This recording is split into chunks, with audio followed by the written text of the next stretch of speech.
नमस्कार भावी पटवारियों, आप सभी को बहुत बहुत शुभकामनाएं। अब कुछ भी नया नया क्या खरीदना है वो भी बता दूंगा। कौन सी किस चीज की किताब लानी है। बाकी जितने भी पुराने नोट्स हैं, पुरानी किताबें हैं, उनको ज्यादा से ज्यादा रिवीजन मारो। पुरानी चीजों को अब ज्यादा से ज्यादा अभ्यास करो। जितना पढ़ सकते हो उनको, जितना रिवीजन कर सकते हो उतना रिवीजन करते रहो उनको। बात है, अब आपका महत्वपूर्ण पार्ट होता है मॉडल पेपर। अब मॉडल पेपर आपको दो प्रकार के मिल रहे हैं, एक ऑफलाइन एक ऑनलाइन।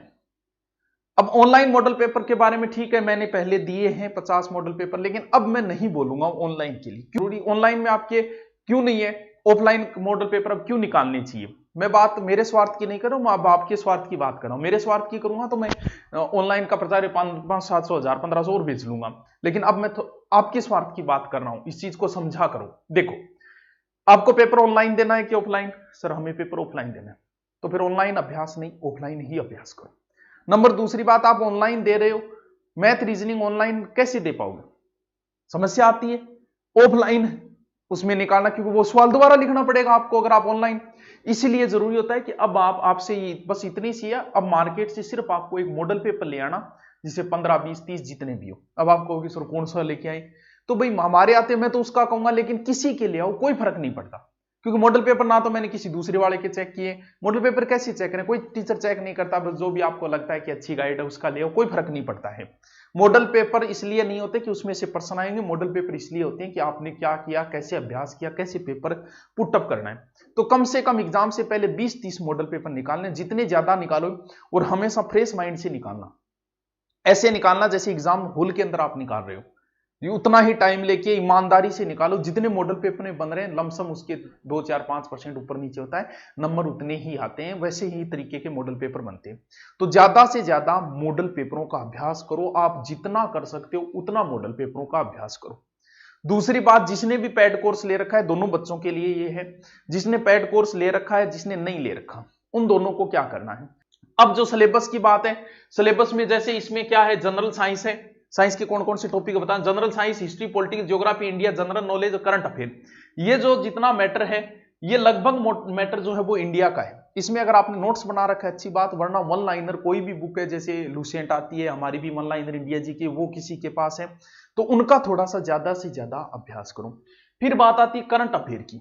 करंट अफेयर के लिए भी ठीक है, हमने भी क्लासें चला रखी है, औरों ने भी चला रखी है, लेकिन उनका भी मैं यही कहूंगा आपको करंट अफेयर के लिए, क्योंकि जिस हिसाब से होना चाहिए उस हिसाब से कोई करंट की क्लास नहीं चलाता है, ना हम चला रहे ना कोई और।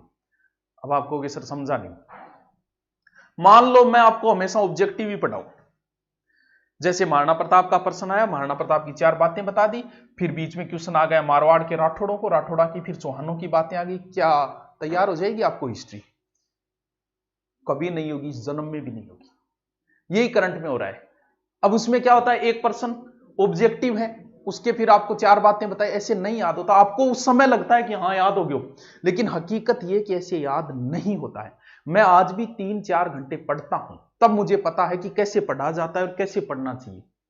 तो इस वजह से अगर कोई, मुझे तो नहीं देखा तो नहीं, अगर कोई ऐसे करा रहा है टॉपिक वाइज, अगर कोई करवा रहा है करंट, हो सकता है बहुत सारे करवाते होंगे, क्योंकि मैं करंट भी देखता नहीं, इस वजह से। अगर कोई टॉपिक वाइज करंट करवा रहा है तो उसके करंट देखो, या फिर करंट की 6 माह या 12 में देखो। करंट का रूल होता है 2 साल का, लेकिन फिर भी 6 माह 12 महीने की तो आप अच्छे से गाइड ले आओ, करंट की कोई भी ले आओ। बहुत सारी किताबें मार्केट में मिल जाएगी करंट की, हमारी भी आती है, मुम्मल की भी आती है, और भी बहुत सारी आती है। देखो भाई, क्रोनोलॉजी भी आती है, किसी एक की ले आओ आप।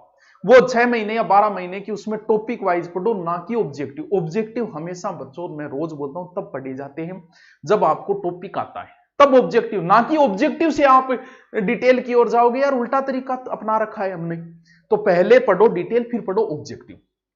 तो उसके नोट्स बना के उसको पढ़ो। क्यों? क्योंकि जो आपको ऑब्जेक्टिव मैं करवाऊं, वैसे का एज इट इज उठ के कभी नहीं आता है। नहीं आता है तो आपको याद, लेकिन डिटेल से वो कैसे घुमा फिरा के दे, आप कर सकते हो।